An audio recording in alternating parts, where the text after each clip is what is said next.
In further bad news for Brits struggling after years of a cost of living crisis, Keir Starmer's deal with the EU could send energy bills soaring by £200 million a year. Inside the terms of his EU reset deal, the UK is locked into net zero rules, despite public debate souring on the idea.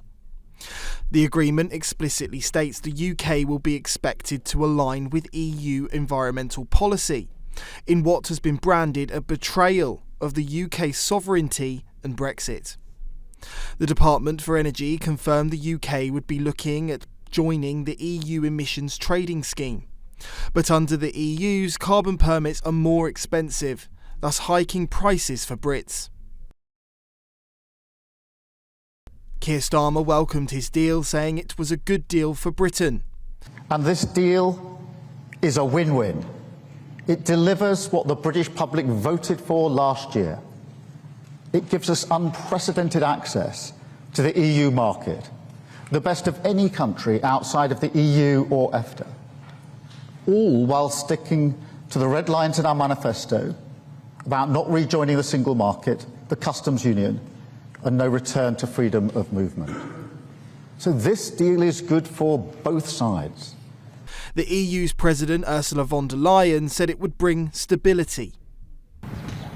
Turning to what connects us further, that is the topic energy and joint climate goals. Today, we have decided to explore the UK participation in the EU's electricity market. It's good for the stability of energy flows. It is good for our common energy security, because we know that a bigger market will also be good for lowering the energy prices, and it will attract more private investment because of the regulatory stability and predictability that is there to tap into the vast potential that the North Sea offers. Energy Minister Ed Miliband backed the deal, saying it's the right thing for Brits, but without saying how. Yet an energy consultant told Guido Fawkes the deal would in fact chain the UK to net zero legislation and push up energy bills by £200 million a year. Dame Priti Patel said it was nothing but a surrender. It's not just one, there are surrender documents after surrender documents that Keir Starmer and his appalling government have just signed us up to. And Martin, you know what is so dreadful is the sheer dishonesty by the government. They've been working in silos for 10 months now. Behind the scenes, we've asked plenty of questions about what is going on. But they've just literally bent the knee when it comes to Brussels and every single aspect of the way in which they've just sort of fallen at the feet of Brussels to take us back in. It is a surrender deal, but ultimately it's a betrayal of Brexit. And I think I can use that language on the basis you know exactly where I was in 2016, along with so many others that stood up for the 17 million people that voted to leave. At the end of the day, that's a win for the EU.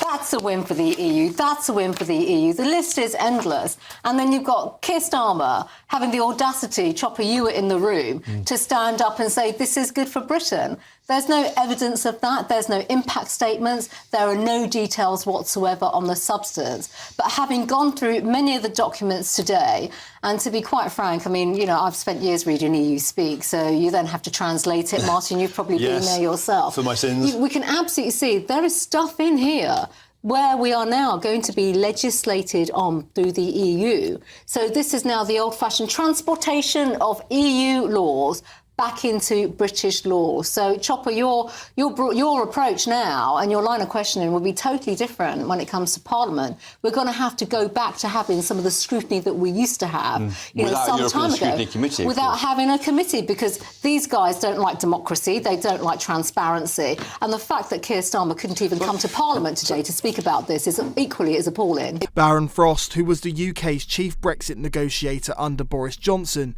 said any change to our net zero policies will now require EU approval.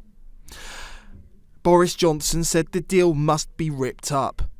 I care about the issue, and I don't want to see our country become the punk of Brussels. I don't want to see our country a non-voting member of the EU.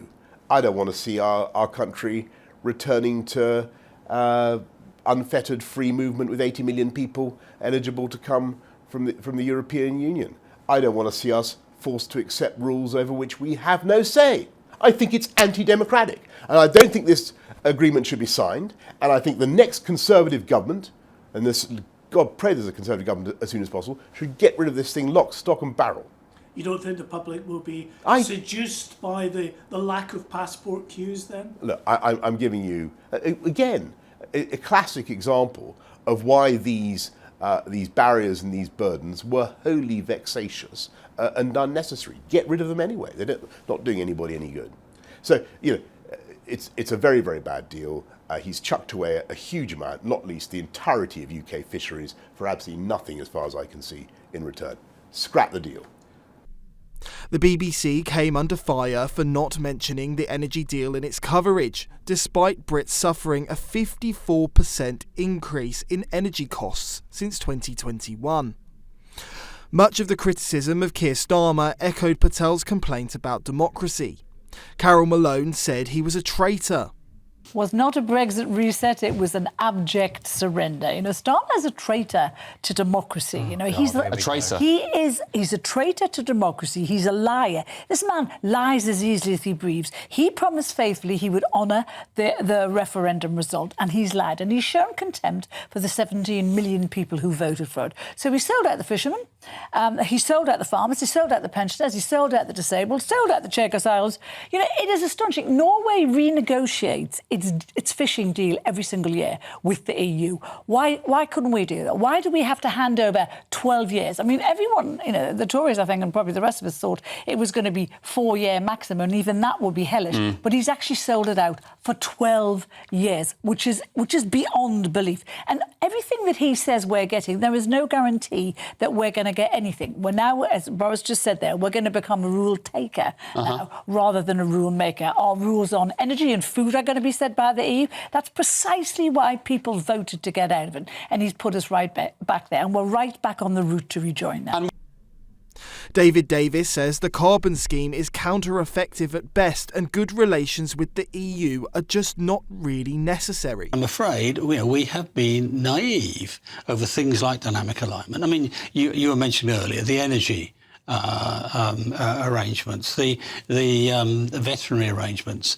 All of these now bring us back under the European Court of Justice. That is a really, really serious concession. Well, it seems to me the biggest beneficiary of today is Ed Miliband, because this now encrusts his really aggressive net zero policy into UK law via the EU, via the ECJ, and it will be much harder to break out at exactly the point many voters are realising that the green agenda is wrong and is making them cold and poor, and the US has abandoned it and has pulled out of Paris, and that this is trying to encase us in something that is failing. Not only is it that, I mean, it's at the time when I think even Keir Starmer is now recognising the green policies we pursued actually don't even deliver a green outcome.